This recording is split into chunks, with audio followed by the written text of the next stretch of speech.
that we're an hour from now. Yeah, I don't know about that. Right, I know. Like, I'm always on borrowed time. I know that. That's why I have to be in the present in my relationships, because people in my life come and go a lot. There's been thousands of people that have come through my classes since 1981. That's when I started doing this. Teaching the Course in Miracles was January 1981. Wow, that's cool. And I had never not had a class until COVID hit. And then I went online, but I never took a break. I've never taken a break in 40 years because the Course makes the rest of my life work a lot easier. So what people think is sometimes searching for spiritual enlightenment is me wanting an easy life. I don't mind admitting I'd like things to come to me in a flowing, easy, harmonious way. I do. Amen to that. I actually do. Now, always remember that, hey, mighty companions online, this is Earl Purdy. Welcome to A Course in Miracles here on Facebook Live. It's good to be talking to all you cool people all over the globe, as well as those people that's in the room right now. For those of you who are just tuning into the course for the first time, I'm not trying to convert you. I have no interest in converting you in any kind of way, shape, or fashion. If you would love to open yourself up to another way of looking at things that you can accept or reject, remember that these are the guidelines that come from the Course. I didn't make these up. The Course in Miracles says, remember this, you need not believe the ideas, you need not accept the ideas, you need not even welcome the ideas. Everybody got that? You don't have to believe what I'm saying, you don't have to accept what I'm saying, and you don't even have to welcome what I'm saying. The Course says some of the ideas you may actively resist. So I think it's important for us to remember that built into the Course in Miracles is the message that you might not like some of the things you hear, or something that you hear, you might find yourself having some resistance. But it makes sense though. If I've decided it's going to be one way and then somebody else is telling me to do it another way beside the way I've already decided, it makes sense that I'm going to have some resistance. So I don't even know why we're so shocked. Think about it. Everybody in this room has their own perception of everything that's going on, right? Everybody's seeing this through a slightly different lens. So everybody giving themselves the meaning of what I'm saying.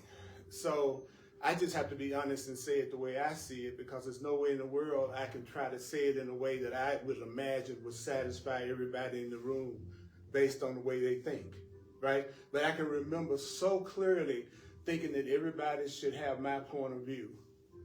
And if they didn't have this point of view, if they did have my point of view, things would be better. The whole world would be better if you just did it more the way I wanted to have it done. I know that's an alien concept to you all. You're looking at me like you've never tried to be little controlling buttholes in your life, but that's all right. That's okay. But I know that the easiest way to heal is to tell the truth about my ego. So there's a part of me, whether in this life or another, has done everything that's happening in the world. It has lied, it has cheated, it has attacked, it has deceived, it has manipulated, it has felt guilt, it has felt sickness. Anything I see anybody doing in the world, there is a part of me that has done that in thought, if not in deed. So I am glad to be able to, I'm so glad that I'm to the point that I love myself enough to be able to out the crappy parts of myself. See, you know what I'm saying? When I really believed I was crappy, that was the last thing that I wanted anybody to call me. Isn't that interesting? You know, I didn't want people to call me crappy when I was, in my perception. Now that I love myself more than I ever have, I could care less what you call me, or what you think of me, or how you think I should be.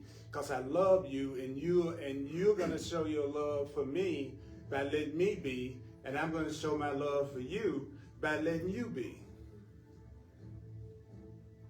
So somebody that really loves you, does it mean then that sometimes it could look like they don't love you at all because they're not doing anything? Right, if I'm letting you be, I'm not trying to change you.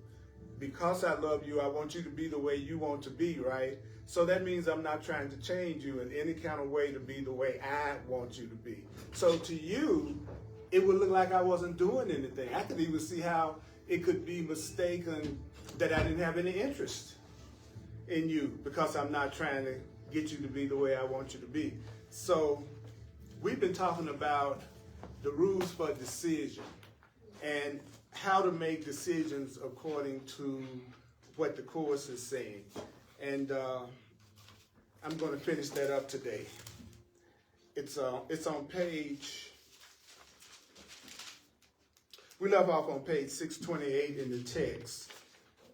We are in the chapter, The New Beginning, and we're in the section called The Rules for Decision.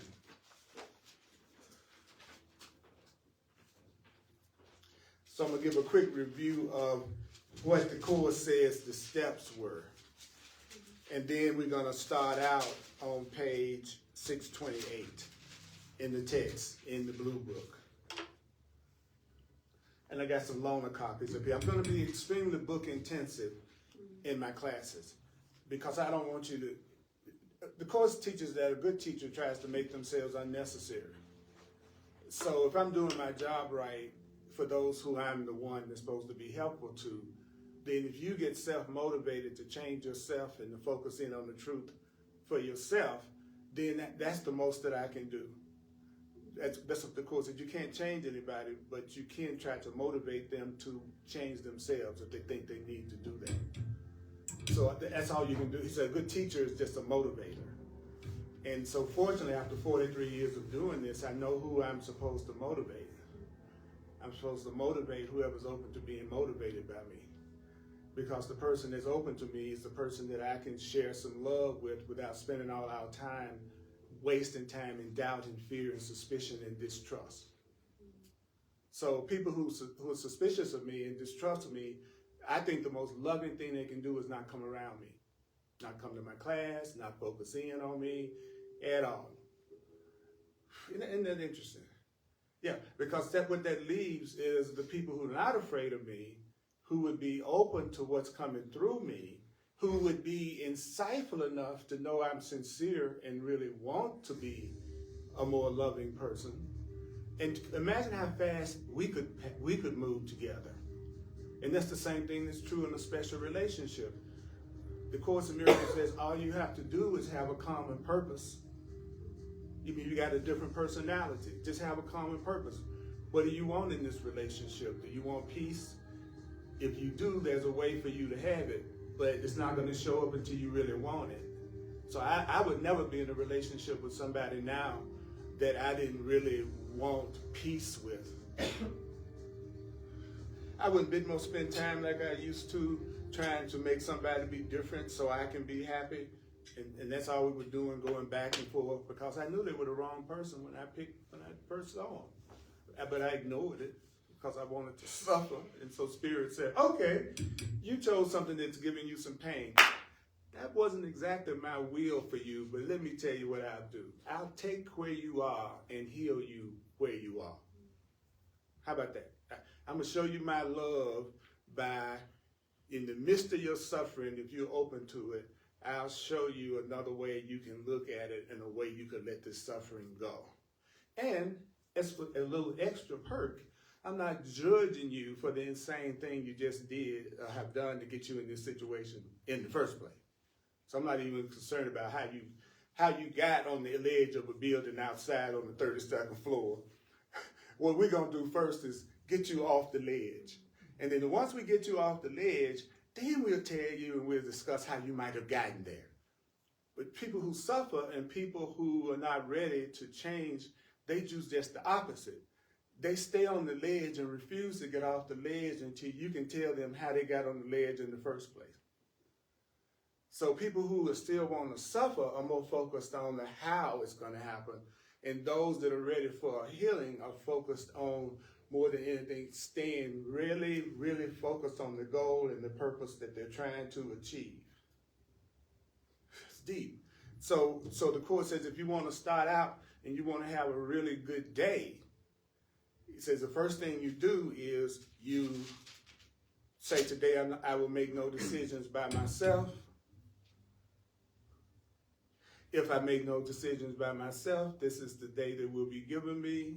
Once you get focused in on what it is you think you like to have, think about whatever it is you think you like to have, whatever kind of feeling that you want to experience, then tell yourself, if I don't make any decisions by myself, he says, then you tell yourself, this is the day that's going to be given to me. If I don't make any decisions without my higher power, if I don't make any decisions without my higher self, if I don't make any decisions without love.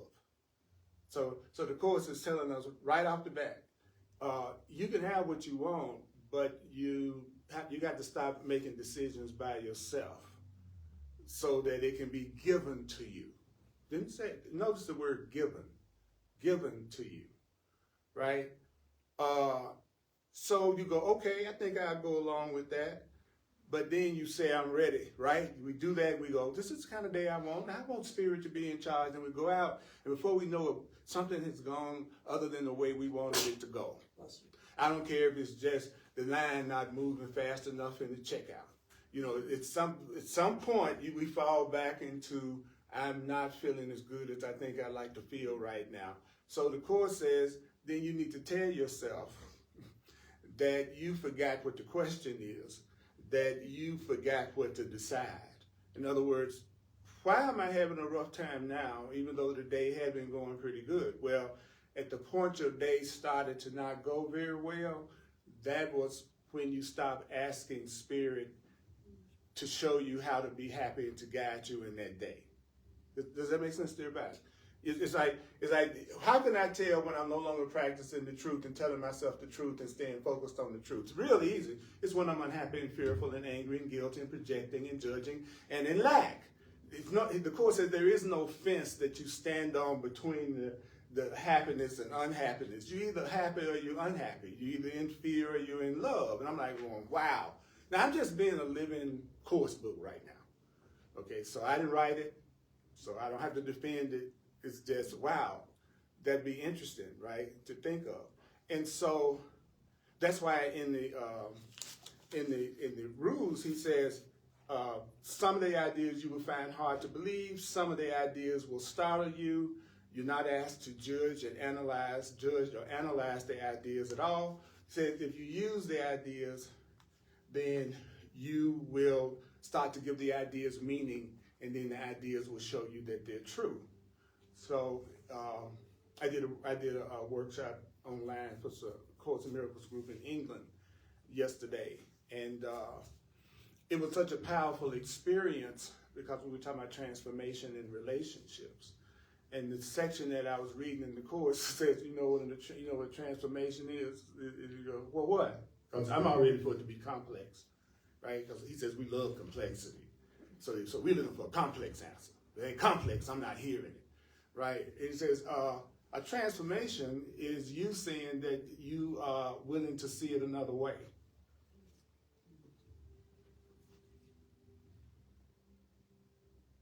A transformation is you having a goal, he said, just the opposite of the one that you had before that was keeping you unhappy in some way.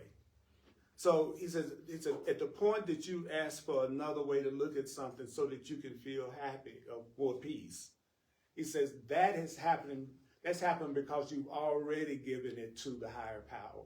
You've already given it to the Holy Spirit. It's not like you go, I want to see it another way, and then you've given it to Spirit. The Course says, no, it doesn't work like that. Actually, you gave it to Spirit, and now that's why you want to see it another way. And that makes sense to me. It's like, okay, yeah. It's like, okay, you mean I wouldn't be trying to be a better person unless I already thought I was a better person.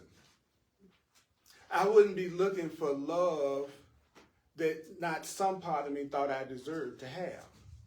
So people are always, he says, you go after what you believe you already are.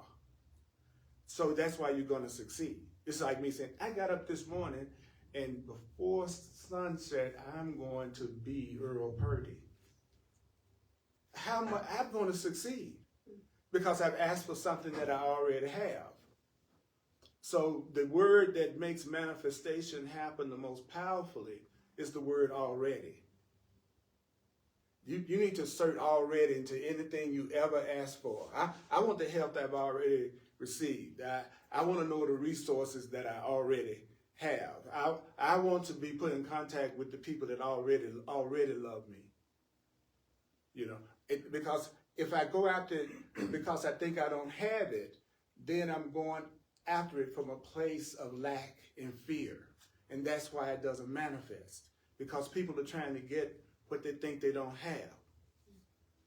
That's different from they hid some Easter eggs out in the backyard. I just got to find them, but I already know the Easter eggs out there. See, that's different. Because now you're seeking for some eggs you know you're going to find. So then you get the opportunity to have the fun of the hunt, the fun of seeing how you got the eggs. So I'm here to tell you, you are already loved. You're going to already end up in peace. You're going to already end up in safety. And it doesn't matter whether you believe what I'm saying or not, because nothing that we believe has any effect on what is reality. Our beliefs only affect the way we perceive things and the way we see things and the way we judge things.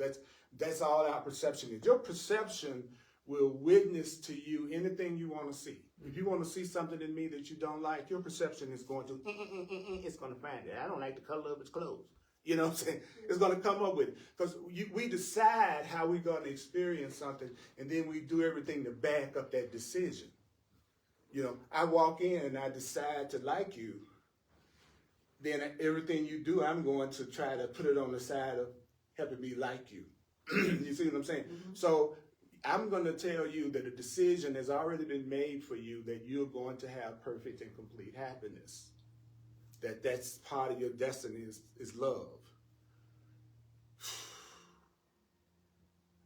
I love the thrill of the excitement of hearing a statement like that. It just excited everybody to hear what I just said about them having. I mean, isn't that interesting though, when you really think about it? That why wouldn't we jump up and down? Why wouldn't we express joy at hearing we deserve to be completely happy, and happiness and love is what we are going to have in the end? Why? I'm putting that to the group. Why do you think you didn't respond with enthusiasm outwardly? It's innocent, you know, because everybody responds in their own way. But I'm curious. It could be, and you're not going to hurt my feelings. You can say it was a lousy delivery. I don't care. But I don't know what you're thinking. I'm just soaking it in. You soaking it in? Yeah. That's cool. I mean, celebration comes after validation. Cool. I'm just like, there's no wrong answer because I'm not judging you. Well, I think there's a part of me that doesn't think I deserve it, right? So it's like, that's the part of me that will come up and be like, not for you though. that don't make a mistake. Nothing Earl is talking about applies to Megan. It's right here in the book. Well, but it's really the part of me that won't allow myself to get really enthused. It's got to be the part of me that like won't wholeheartedly believe it. Because I think if I wholeheartedly believe it, what other response could I have? Thank you. Anybody else? I felt like saying woo-hoo, but I'm too shy to say woo. Okay. Well, for me, it was just that idea of just taking that in my body, just that feeling of peace around that statement. So for me, it was more of like a warm blanket kind of feeling, of just, wow, you know. I just thought it was profound, so I was just processing like, wow, really? Yeah. It took a minute to like even fully hear what you were saying. That's why I call myself the divine repetition teacher. People ask, where did you get that from? Because I've studied the course 43 years. And finally, and you don't have to take 43 years, because I did it for you. But finally, I get that it's repetition. It's repetition. You tell me what you believe, and you're telling me what you repeated to yourself, or you had repeated to yourself until you believed it. And so people think understanding is important. I don't need to understand how the laws of aerodynamics to take a jet to Memphis. So my understanding is not necessary to get me from point A and point B, right? I just have to, first of all, I have to want to go. That's where it really started when I decided to go to Memphis, you know. So the truth is right now is that we're hearing ideas that we want to support and that we want to repeat to ourselves. And anybody that thinks there's something crooked about telling a group of people you deserve to be loved, which is what I'm saying to you, and that which created you wants you to have love. If that's something you want to be upset about or you think is phony, then that's okay. Because if love really is real, you'll find it out sooner or later. If something is real, you know people are going to, so you don't have to like stop your joy and your growth and wait. You don't have to wait for anybody. You just have to be willing to accept them when they catch up with you. But you don't have to linger behind if they don't want to move any further than that right now. That's because that's for their own best interest to stay exactly where they are right now. But that doesn't mean that might be for your own best interest to stay there. So you keep moving in the direction of your inspiration. You keep moving in the direction of your inspiration. I realize I have been doing a lot of things in my life that I felt like I should have got or ought to do more than I was doing things that I wanted to do. And so I saw the things right off that I needed to start tapering away from in my life right now. And I love it because the Course makes it really simple to make choices and make decisions. I love being able to use my body to tell you that I want you to be happy and I want you to be safe and I want you to have love.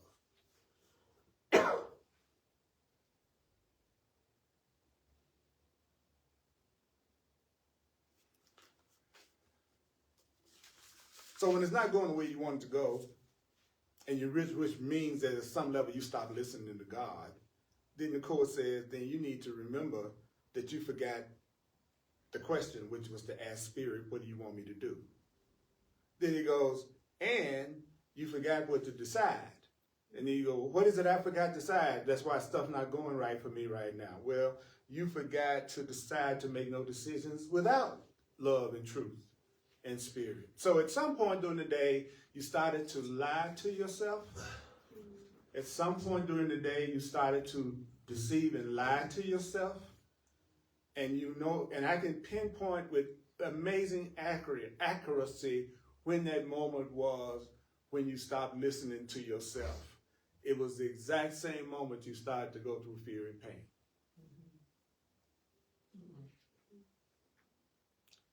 So I know how many times in the last 24 hours I stayed in attunement.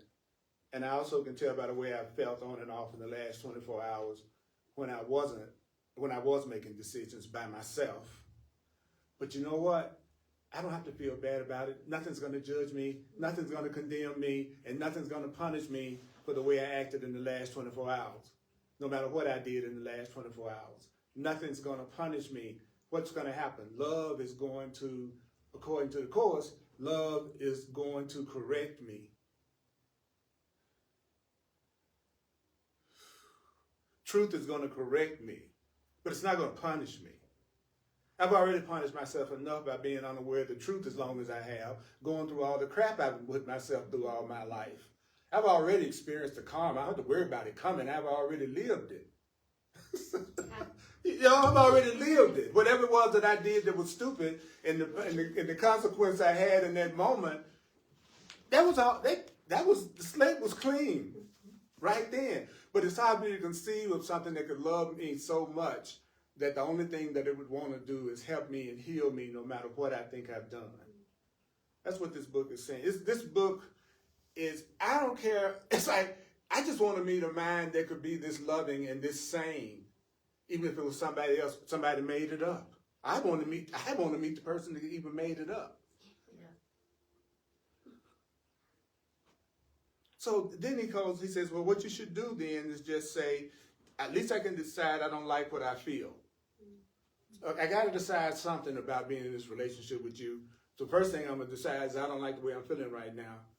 I don't like what I'm feeling about my financial situation right now. I don't like the way I'm feeling about my peace right now. I don't like the way I'm feeling about my relationship with God, my creator, right? In other words, the Course says, well, if you don't, at least you can decide it's okay to decide you don't like the way you feel. So a lot of times when you ask people how they feel, they think they have to hide their feelings and say what they think you want to hear them say, rather than just say, phew, I feel really depressed right now. You're almost never going to hear, it's like people who believe that their depression is real are the people who cannot acknowledge they have it. Can you say that one more time? Yeah. Yeah, it's like a lot of times you're gonna ask me to repeat something, I'm not gonna be able to do it because I didn't say it in the first place. So it's gonna be just as hard for me to, you know what I'm saying? Because I'm not this smart.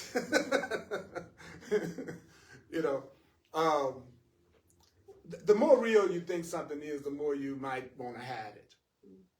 The more I think it's not real, then the more I'm going to feel like it's no big deal to tell you because I'm not giving my depression any power to really change ultimately what I am. So I can be honest enough to tell you I feel depressed, okay, because it's no big deal in the sense that I have a gut belief that my depression can be healed, that there's another way to look at depression. See, once I start you begin to accept there is an answer greater than the one you can come up with, then at that point, you're not so worried about making mistakes.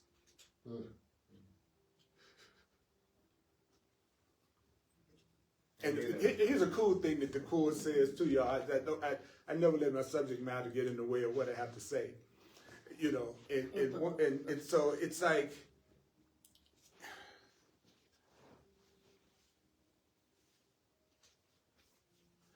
here's a little riddle for your mind.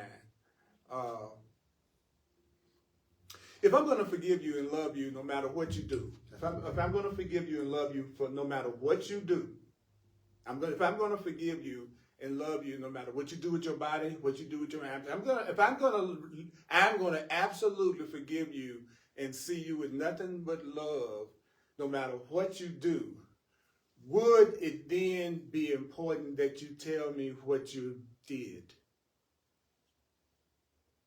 Why? Because it doesn't matter. Why?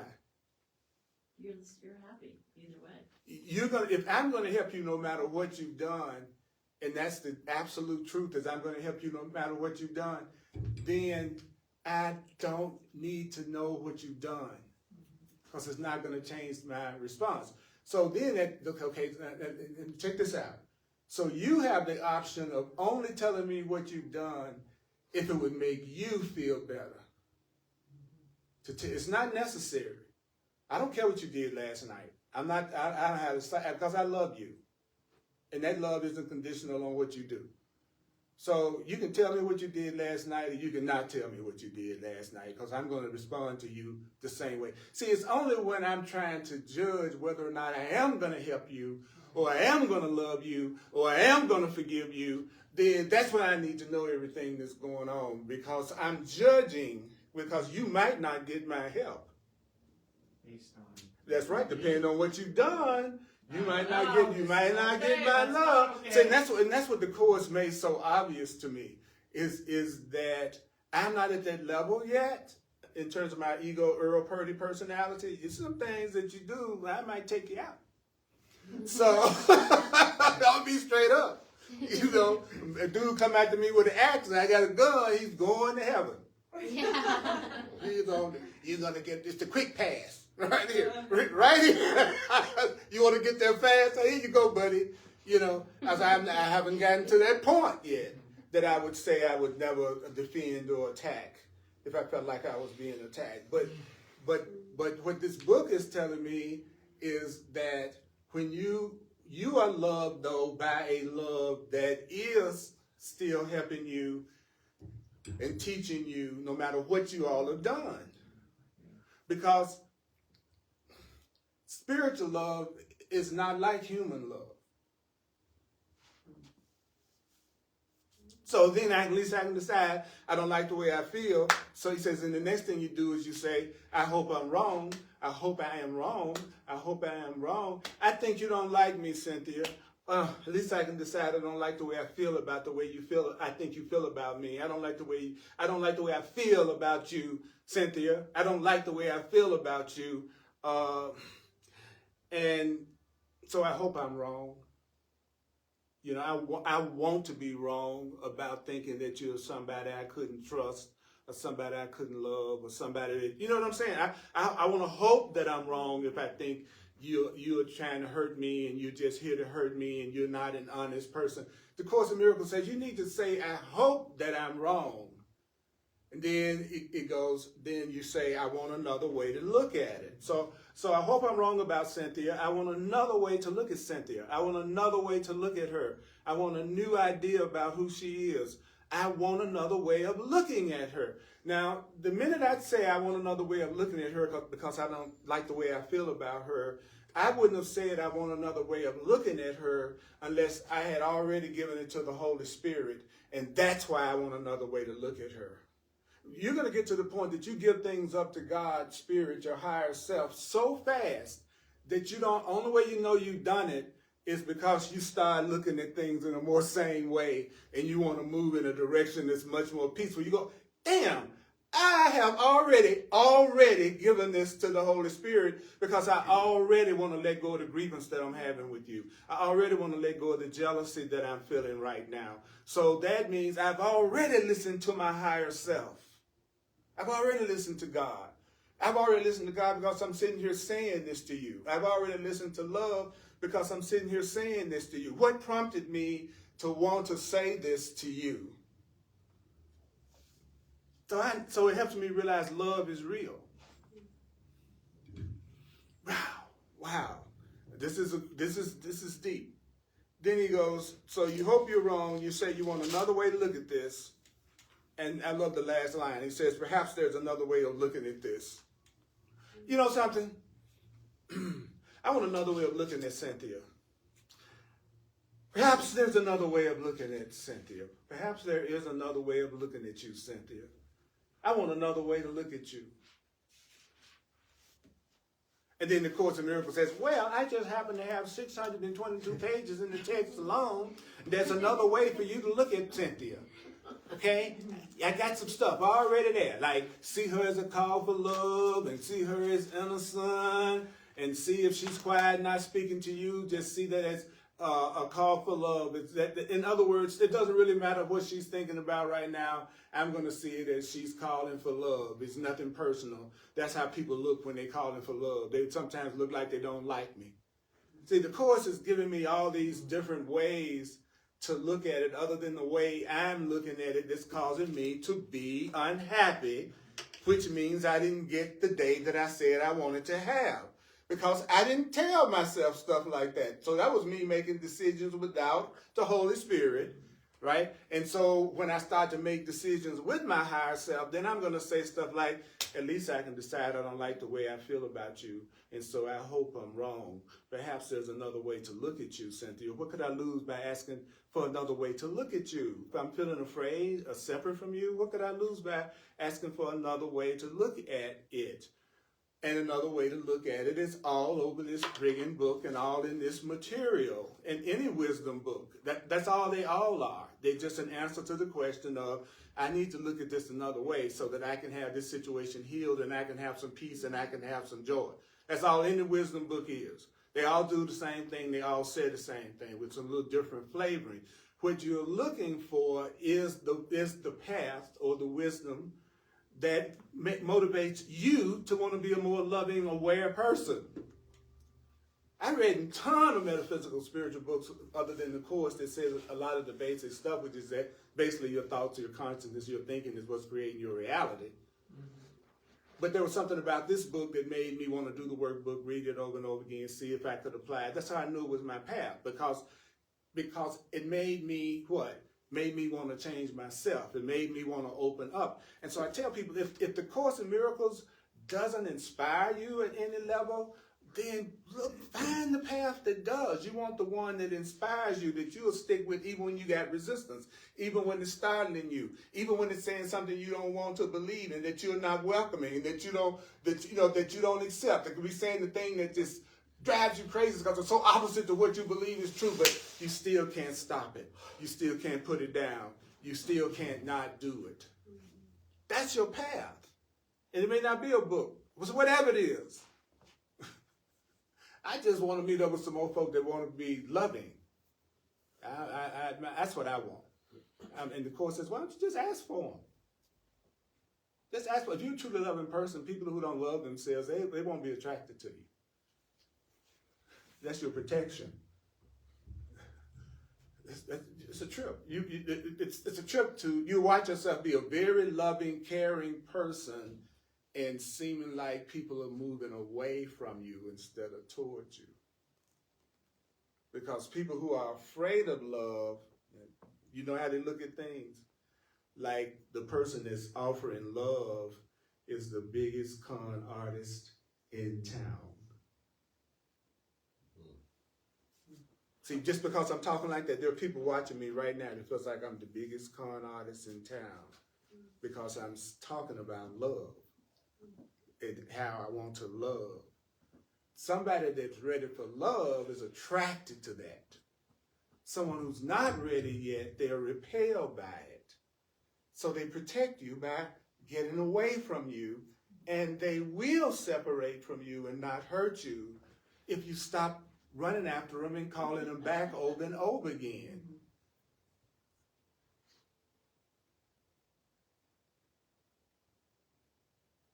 It's the system is set up like that. You walk in the room, you don't like me. What would you normally do? Would you be back next week? Probably not. So everything is set up that where there's fear, there's separation, and that's a good thing. That you separate from that which wants to hurt you or doesn't see you. And I used to remember that being the main person I would try to get back.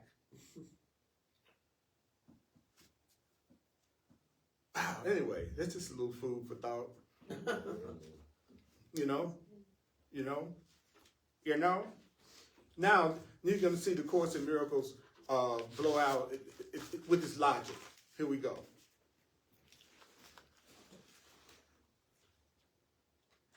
There's going to be a dramatic reading of the Course by Earl Purdy.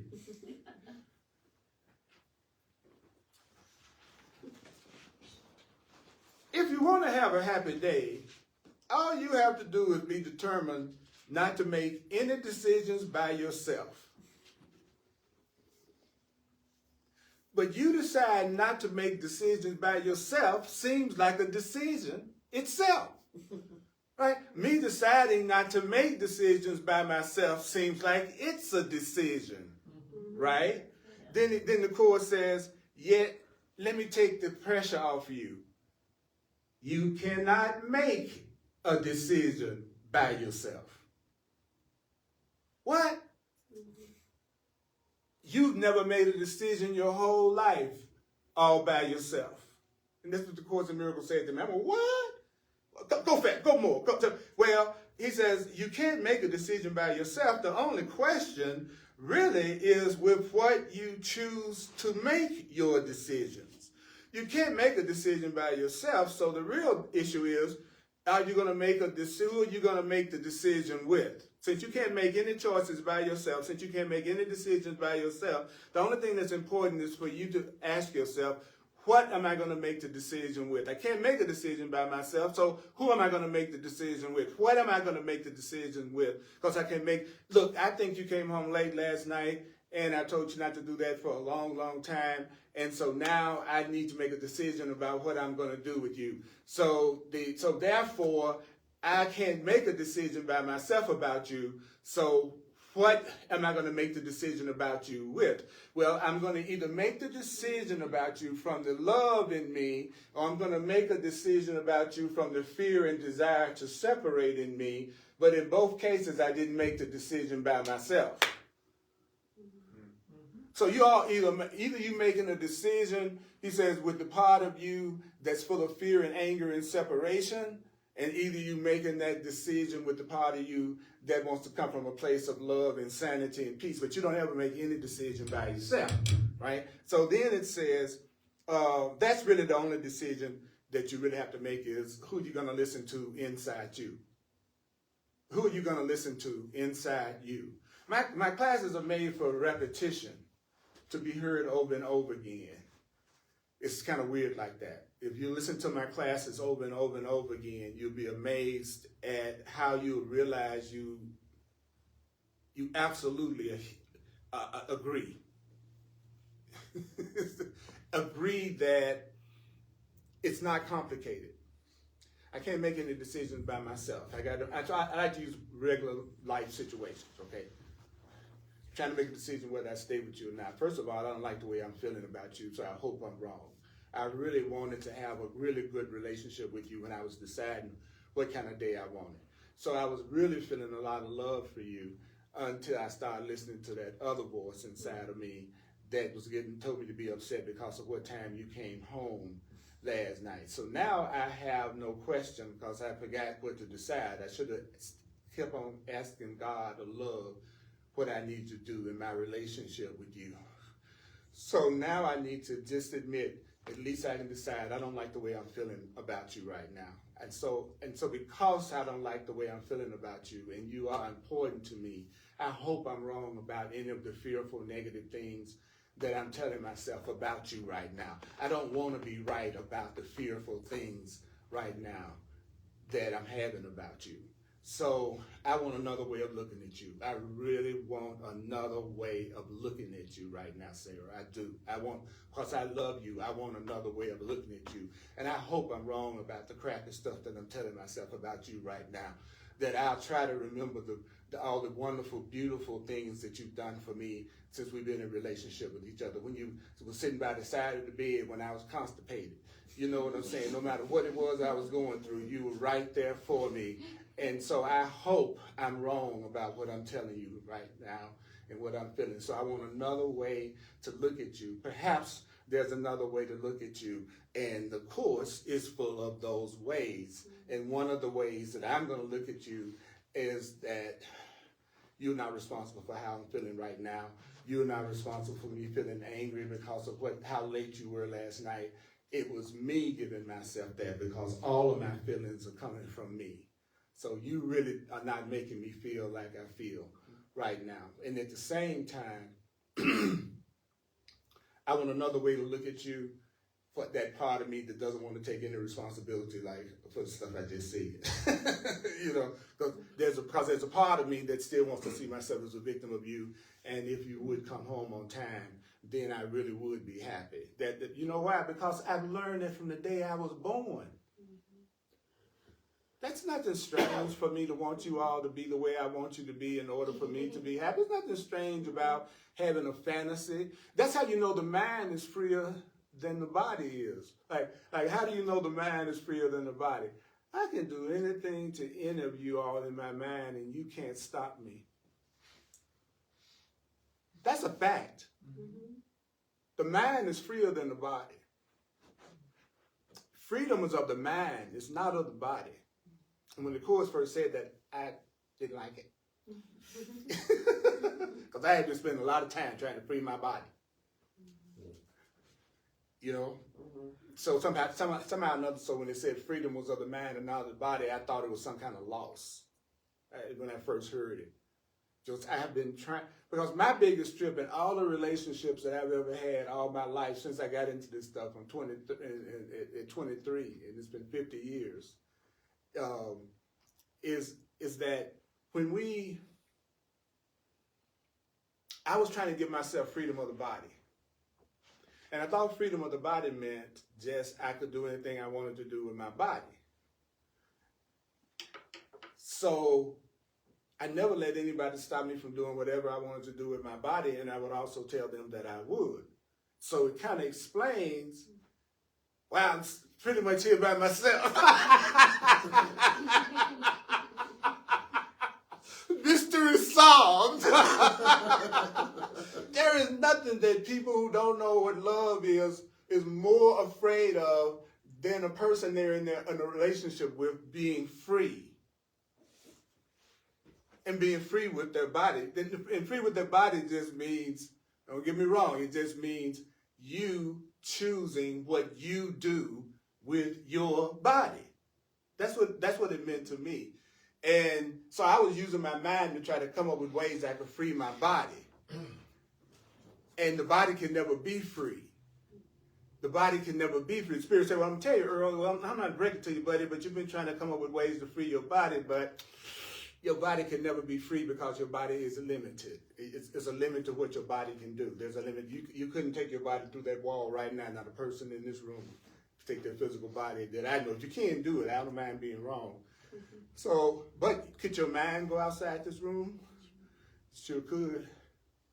Sure could. So the Course is saying to me then that everything I'm feeling, all the happiness or the unhappiness that I'm feeling is coming from my own thoughts and from the things that I'm telling myself and the meaning that I'm giving everything. So I don't have to get mad at you about coming home late for dinner unless I want to hurt myself in the process because I'm the one that's feeling all that anger and disappointment.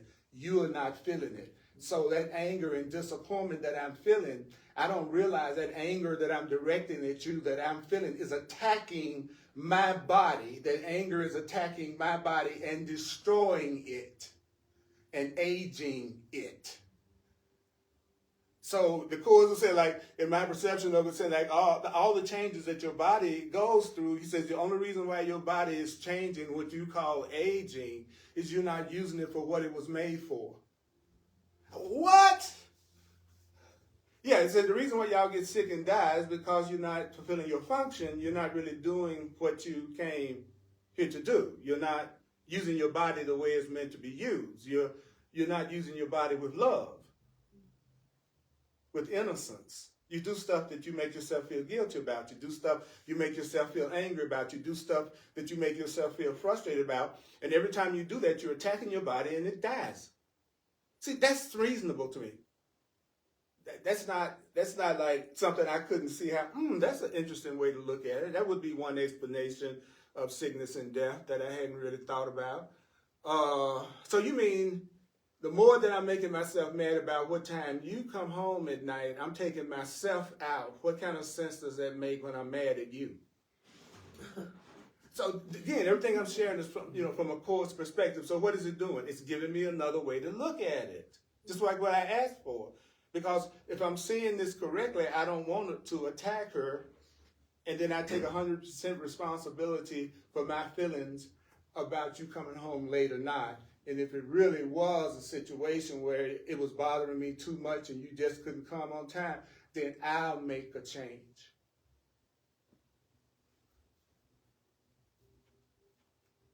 I'm still not going to demand you change, but I might not be living with you no more.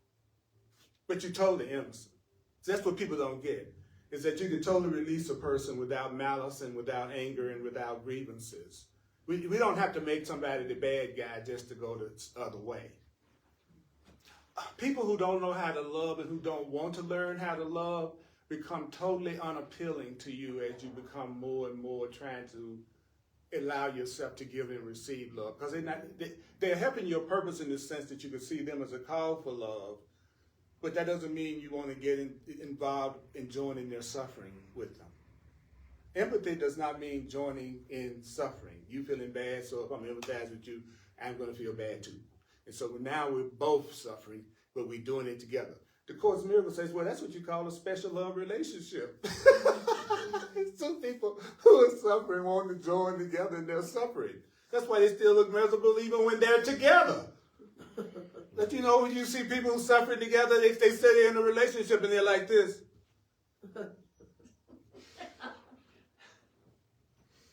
You go to a restaurant, all the time you see the dining dead. Right? They sit right at the table. Neither one of them saying nothing to each other. You seen them? I would rather not have a relationship than to be in a relationship like that. See, to me, there's nothing tempting about something like that. So you don't make any decisions by yourself. And you're not going to make any decisions by yourself no matter what you decide. You're not going to make any decisions by yourself no matter what you decide. No matter what you decide, you're not going to make any decisions by yourself. So you're either going to make decisions with love or you're going to make decisions with fear. You're going to make decisions with idols or you're going to make decisions with God. You're going to either make your decisions with something that's not real or you're going to make your decision with something that is real. You're either going to make your decisions with the part of your mind that's full of grievances, or you're going to make your decision with the part of your mind that wants to release it and let it go. That's what he means when he says you never make a decision. You always go to your way of thinking for the answer. And so either you're going to go with the way of thinking that makes you feel more afraid and more upset and more separate, or you're going to go with the way of thinking that's going to make you feel more peaceful and more joined. But none of the answers that I'm giving you has to do with you changing anybody else. So that's why your ego would have a hard time from time to time staying conscious when I'm talking. Because the ego is always looking for the answer that I give you that absolves you of the responsibility of your own happiness and tells you who else out there needs to be different in order for you to be happy. So unless I give you an answer that points you somewhere else beside you, then it's hard to stay interested. That's what the Course says. That's why that happens. Because it says beings of the world, they like to see themselves as victims, so they like to see things as always happening to them that they're not creating in any kind of way. So when they say they want an answer, he says, what happens is what they're looking for you is to tell them who has to make a sacrifice to make them happy. Who is it that is going to try to change to make them feel special or to make them feel happy? So unless you're saying who outside of themselves they can change, then it says, the Course says, then it's hard for a person to hear the answer. What do y'all think about that? That's deep. That's deep. And so then it says, your day is set. I'm just hitting the main points. Your day is set. Your day isn't set in random. Your day is going to be determined by who you choose to live with. Your day is going to be determined by who you choose to be with today. Your day is going to be created by who you decide to meet with today, because your day is all the meetings that you're having today.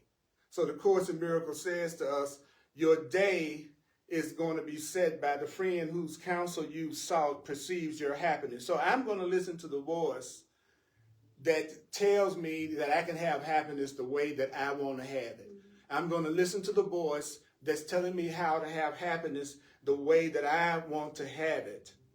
Because you always ask advice before you decide on anything. You always ask advice before you decide on anything. You need to understand that. You always go to either the part of you that knows the truth and the part of you that is spirit and the part of you that's love, or you go straight to the part of you that's based on your old programming, based on everything you've experienced since you were born and a little child. So either you are always making your decisions based on your past experiences and past learnings of who you think you are and what you think you've gone through, or you're going to make a decision with this new way of looking at things that tells you basically that you are indescribably loved and innocent and powerful and not alone in dealing with this. That's what you do all day. You either make choices based on your own choices, based on what you think, based on what you think you've learned and what you've done, or making new decisions based on the higher self that you think you're learning and getting in touch with. For me, that's as simple as, am I going to handle you the way that I learned to look at it in the world, which is with fear and suspicion and distrust, broken into by sometimes I think I trust you a little bit, or am I actually going to see you as spiritual beings who are just like me, here to learn how to love and how to heal and how to let go of the blocks and the separation that looks like we have with each other. You know, that we're here actually to be comforters for each other and not something that we got to sleep with one eye open around. So the Course is saying I'm going to make a decision with the part of me that really wants love and really wants freedom and really wants to practice the truth, or I'm going to go back to my old conditioning and programming that I've learned through the experiences that I've given myself in the world. And if you decided on a way that you should be happy and that happiness has not come, the reason why that happiness has not come is because you're not asking for enough.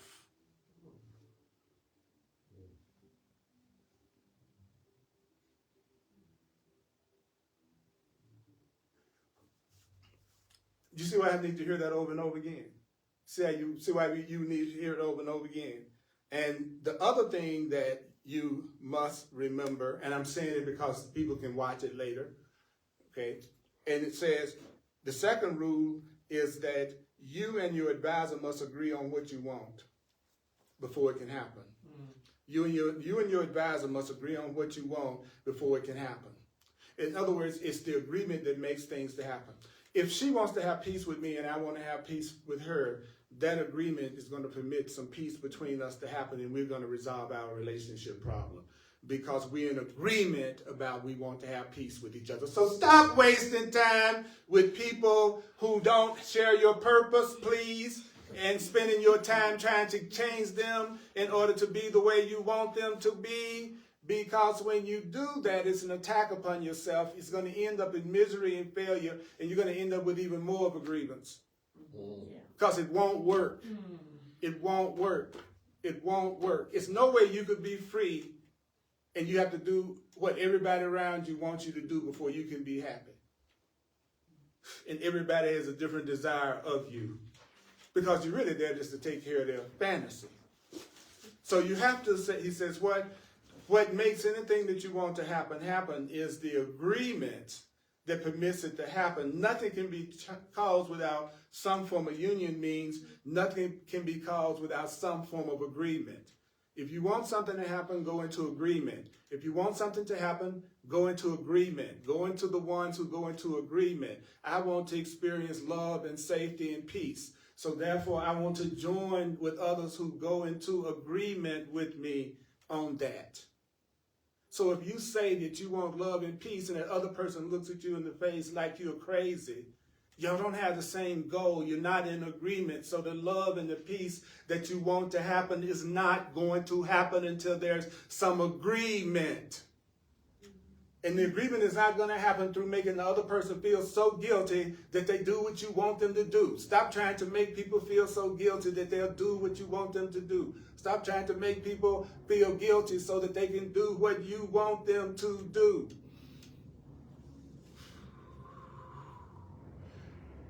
I know you're going to be tempted to use putting guilt trips on people to get what you want because it works so well. In most instances, it seems to work so well to let somebody see how angry and upset and guilty and how you're going to withdraw your love from them. You know, it's like that can work with people who don't feel loved and they think that it's missing in them and you're going to take it away. But somebody who loves themselves, someone who's beginning to love themselves, they won't fall for your guilt trips. Your guilt trips are actually going to make them move away from you. Because they love themselves too much to allow themselves to be attacked by someone who say they love them. Does that make sense to everybody? I know I'm just talking. Does it make sense to everybody? Absolutely. Yeah.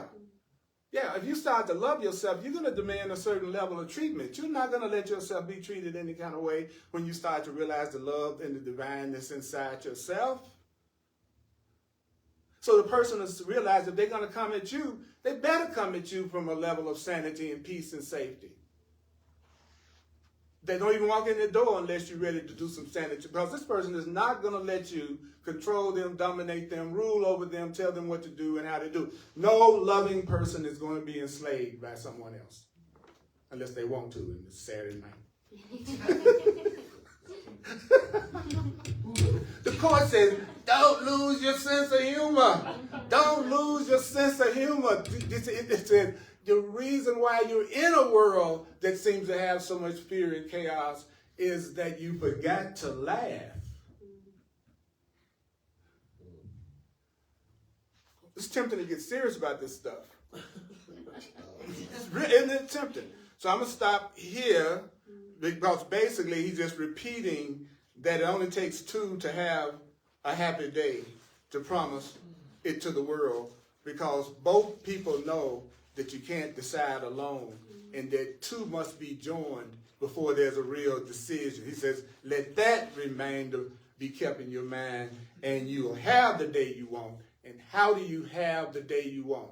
I love the Course in Miracles. You know what the Course in Miracles says having the day you want means? It means having the day you want is you giving it to the world.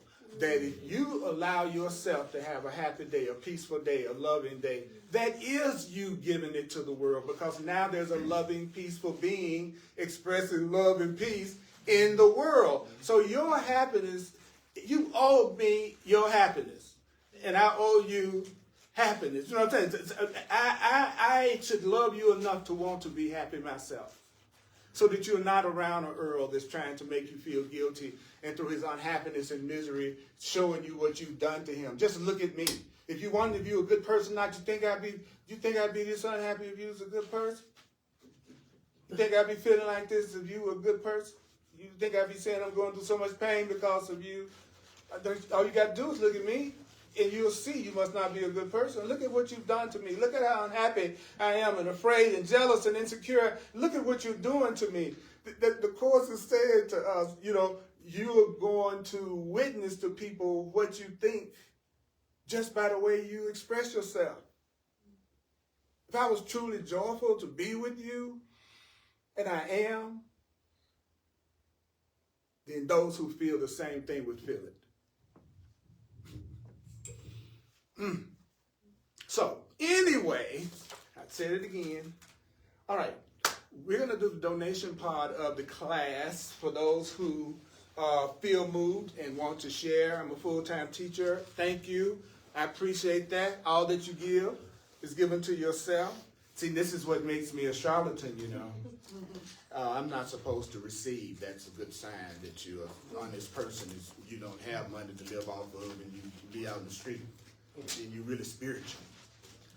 But the only thing I'm ever going to receive is what I'm asking for. My income is always what I am requesting, what I am asking for.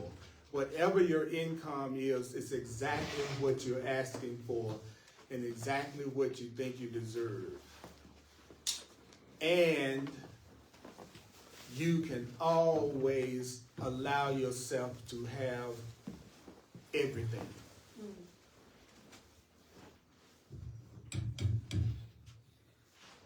The Course in Miracles says, every time you receive anything, say, all that I have comes only from God or the Creator, whatever term you want to use. So always say that. Because you can be given what you need to stay if you're willing to have a happy day so that you can give it to the world. That's your function. He said our function is to show people how beautiful your life and how beautiful and loving you can be when you are listening to the truth and you're listening to Spirit.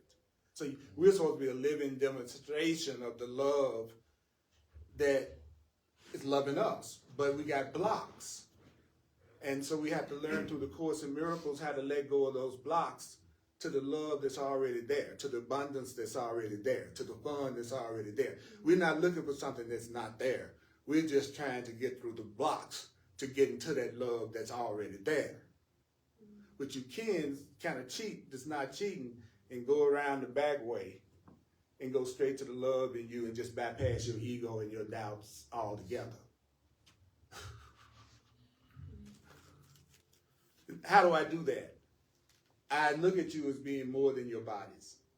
How do I look at you as being more than your body? He says, well, you have to just be willing to try to see you all as innocent. He said, because even in this world, we don't think innocent people deserve to be punished. Nothing upsets people more in this world to find out somebody spent 20 years in prison for a crime they didn't commit. Even in this world, people go, oh man, why? Because he was innocent. So the Course in Miracles says if you insist on keep drowning in your guilt and your anger, that's nothing but you calling for punishment. Feeling guilty is just you calling for punishment on yourself. And so guilt becomes a call to remember that you're innocent. You make mistakes. You make mistakes. You make mistakes. It says, but mistakes are for correction. Mistakes are to be healed. I don't know about you, but that sounds like a pretty doggone loving idea.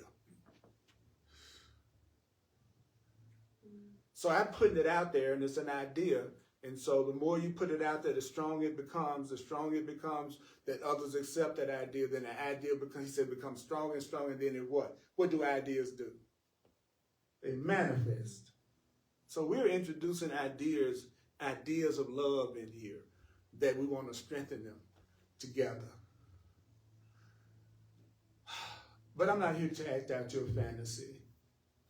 And you're not here to act out mine.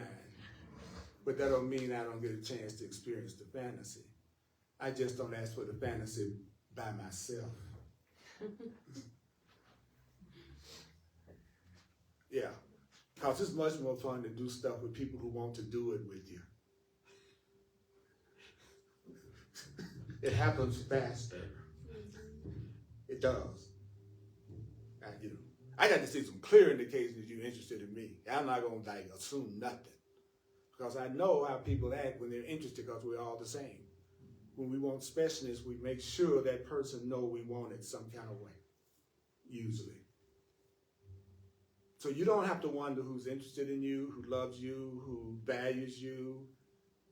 It's whoever it is that's reaching out to you the most right now. That's your primary teacher.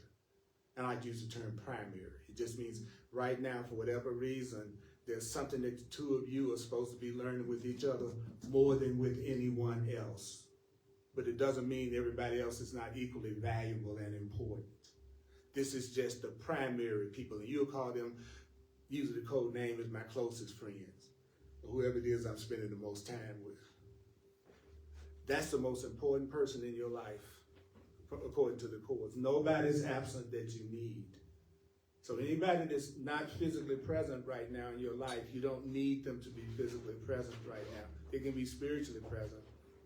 But the people you, quote unquote, need the most, that are most important to your happiness, they're always the people that's in front of your face. So if that's the people on the elevator, then in that moment, they're the most important people in your life. Whoever is in front of you is the person you need. And that need is not calling for sacrifice on your part. You know why? So simple. Because for the right people in your life, the way you are is the best way to be for them. They need you and want you to be your truest, authentic self. Because when you do that, that is best for them. So that's why the course is teaching me the difference between when I'm fooling myself and when I can have what I want a lot easier. Those online, if you like to give, you can use Venmo, the Cash App, PayPal, Zelle, Square. My email address is earlpurdy@earlpurdy.com. All you need is earlpurdy@earlpurdy.com. I'm also available for clarity sessions where we do a one-on-one thing on your problem or your issue that you'd like to see another way and get healed. And I'm also available for mentoring and coaching, Course in Miracles students. So I love working with serious, sincere Course in Miracles students who want to get deeper into the material and make their journey a lot easier and take advantage of the 40 years that I've had with it. So let's do some one-on-one stuff together. It's powerful, especially when you see what happens in your life. It's going to really trip you out.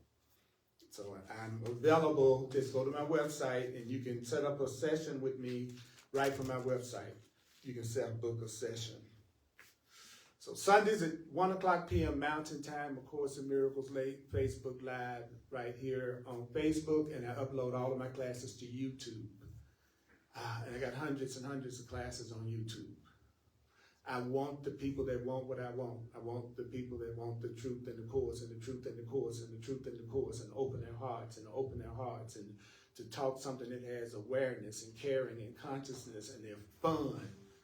So God, I just told myself what I'm going to have to become, because I can't have it until I'm letting myself be it. It's a trick. You mean I got to really be a loving person if I want loving people? You mean I can't just hold grievances and be upset with people all the time and expect that I'm going to see loving people? Yeah, they're called angels. Those are the ones that even when you act really mean and unloving, they still give you love. And you're all becoming angels. It's deep.